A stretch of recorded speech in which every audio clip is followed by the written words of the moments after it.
Hey there! I thought it'd be cool to look through my previous Samsung Galaxy purchases and look at what's in the box and see how they've changed over the years. I know some of you may have every single Galaxy that's been released, but I have only been a user since Samsung Galaxy S4, and I've typically upgraded every 3 years. I have the Galaxy S7 here, the S10 here, which is just over 14 or 15 months old because I got it in late 2019, and then the S21 5G here. So you'll see that between these two, I've only had this phone for a little over a year before upgrading, and that's because of the deal that both Samsung and a lot of our carriers are running, which is I can trade this in and get the full value of this one for free. So I thought it was too good of a deal to pass up. So I have the S4 here. So one of the beautiful things about all these phones is that they still work. So the S4 still works. It still has battery power, and this was one of my most favorite parts, and I'm sure a lot of you are also nostalgic over being able to change the battery. So I used to just walk around with extra batteries and replace them once one died. I don't have the box for this with me. It's at my parents' house somewhere, and which is unreachable thanks to COVID.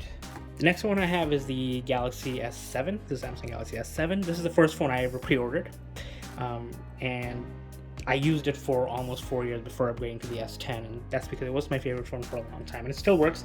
I still use it every day. I use it for dev. So let's take a look at what's in the box. So I have the box here. So it has the pin here, which I used. It has the manual. Well, that's not the manual. It had the SIM card from T-Mobile that I used up already. It had the manual in here. One of the cool things is that it had this transfer cable. So before, you were able to do things wirelessly, you needed to plug things in. So how I moved stuff from my S4 to my S7 is plug this in and run some Samsung software, and that did it for me. There's nothing else in this box, but this did come with headphones. These cool headphones that I carry around. I've used these maybe once. So it's your Samsung, and they're pretty much still wrapped in. I put them back as best as I could. So I used these once before I started using Bluetooth headphones, and haven't really needed it. It also came with a power brick. So this is not the OEM Samsung one that came with the box. That's somewhere around the house. I still have it. And of course it came with the micro USB charging cable, which is also around my house. So it came with quite a few accessories, and some I've used, some I have not. So I'm just going to leave this here, and I'm going to show you my favorite thing that came with the S7, which is this thing. So it's the Samsung Gear VR headset. So one of the reasons I pre-ordered the S7 is because it came with the VR headset for free and a year of Netflix for free. So this thing was $200 when it came out if you bought it separately, and Netflix at the time was I think $120. So all of it together, this phone was $700. It was more than worth it for me to pre-order it. And I've gotten so many hours of entertainment out of this, not just for myself, but for my family, friends, and coworkers when I took it to the office. It was really well built. I'm probably going to keep this forever, show it to future generations of VR users, and say, hey, my phone used to be able to do this. Let's take a look at what's in the S10. Opens up this way. This also came with the pin to open up the micro SD card and SIM card slot, which I didn't use because it had my S7. Why not? It also came with the manual, which is not necessary. It also came with a SIM card for T-Mobile, which I didn't use because, again, I used just the one that was in my S7. It also came with a transfer cable. So let's see. So, USB with USB-C for this one. Didn't have to use it because by then the Samsung software allowed you to do this over Wi-Fi or Bluetooth. I think it was over Wi-Fi or Bluetooth. I don't remember. This came with the power brick as well. So you can see that, this is the Samsung power brick. Didn't use it at all as I got it because I've had so many around the house that I use. And this also came with headphones. It didn't come with a cool box like the S7 did, but it came with headphones.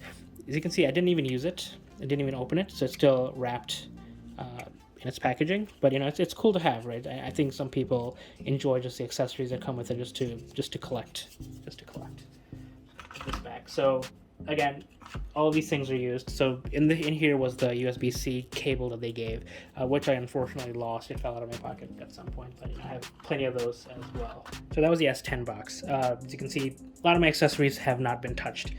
Aside for a few months on my S7, I've not used the 3.5mm jack ever, except for my S4. My S4, this is before they even had fingerprint scanning, so you know, I had to draw a pattern. That phone died. You can see the cool old Samsung Galaxy logo, so it's turning back on. So it's a really old phone, but you know, it still works, and I do use it from time to time. So let's take a look at the S21 5G here. So I already did this in my last video, but I'll do it again. So I have the little flap there. It came with the instruction manual here. It has the pin here, which I probably won't use. Let's see. It comes with a USB-C to USB-C power cable. So that's cool. This particular phone here is for my mom. She does not have anything USB-C, and so I'd have to get her an adapter of some kind. So the box here also comes with the SIM card here, which I probably won't use. I'll just take whatever SIM card my mom has in her phone. I think she has the S6. Actually, it may not fit, and just put it in this one. Close this up, and that's it. So there's no headphones, no power brick, and as many of you know, no 3.5mm jack anywhere, and no slot for a micro SD card. You know, the phone is beautiful. It works really great. This video is actually being recorded through another Galaxy S21 5G, just because I want to make it my main recording device, since my other camera is getting old. And so all of them are put away. You can actually see the thickness of the boxes between the three of them.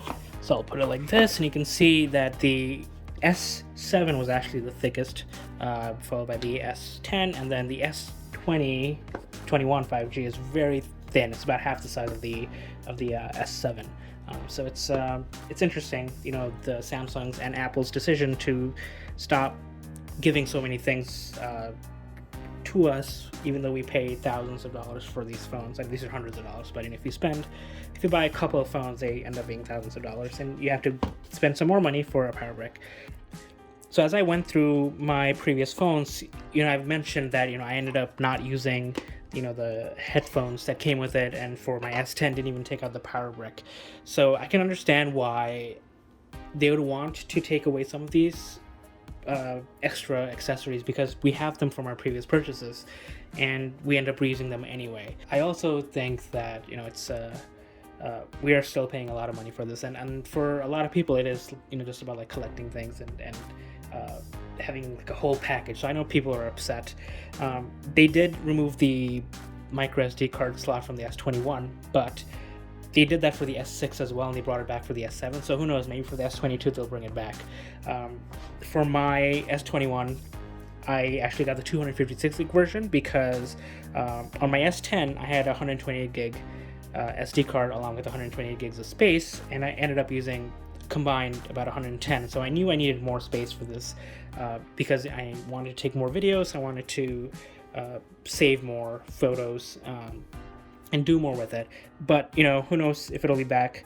Who knows, maybe next year they'll even get rid of the SIM card slot and it has to be an eSIM, an embedded SIM. And we'll see, even if it has any buttons or even a you know, USB-C slot. So before I go, I'm gonna ask you, you know, now that Samsung has decided to become a little bit closer to Apple by getting rid of so many of the accessories, you know, what is the difference between the S10, S21, and the new iPhones? You know, you can see that the thickness is very similar to the Galaxies as well. So who knows? You know, who knows what the future holds? Thanks for watching. Have a great one.